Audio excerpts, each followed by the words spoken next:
পবিত্র ঈদুল আজহা বা কোরবানির ঈদ। ঈদুল আজহার দিনের প্রধান আমল হলো কোরবানি দেয়া। কোরবানি ইসলামের অন্যতম নিদর্শন। ঈদুল আজহার দিন মহানবী সাল্লাল্লাহু আলাইহি ওয়াসাল্লাম বিভিন্ন আমল করতেন, সেগুলো অনুসরণ করা আমাদের জন্য সুন্নত। আসুন ঈদের দিনের গুরুত্বপূর্ণ আমলগুলো জেনে নেই। ১. গোসল করা ও পবিত্রতা অর্জন করা। ২. সুন্দর ও উত্তম পোশাক পরিধান করা। ৩. ঈদগাহে যাওয়ার আগে পানাহার না করা।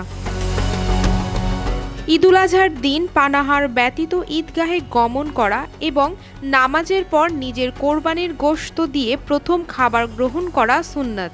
হাদিস শরীফে বর্ণিত আছে, আল্লাহর রাসূল সাল্লাল্লাহু আলাইহি ওয়াসাল্লাম ঈদুল ফিতরের দিন কোনো কিছু না খেয়ে ঈদগাহে যেতেন না, আর ঈদুল আজহার দিন নামাজ না পড়ে কিছু খেতেন না। ৪. ঈদগাহে যাওয়ার সময় তাকবীর বলা। ৫. পায়ে হেঁটে ঈদগাহে গমন।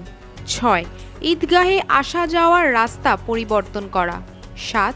ঈদগাহে যেতে শিশুদের সঙ্গে নেয়া। ৮. সবার সঙ্গে ঈদের শুভেচ্ছা বিনিময় করা। ৯. ঈদের খুতবা শোনা। ১০. ঈদের নামাজের পর কোরবানি দেওয়া। নবী করিম সাল্লাল্লাহু আলাইহি ওয়াসাল্লাম ঈদের দিনে এসব আমল করতেন বলে এই আমলগুলো আমাদের করা সুন্নাত। শ্রাবণী সরকার, গ্লোবাল ভয়েস 24।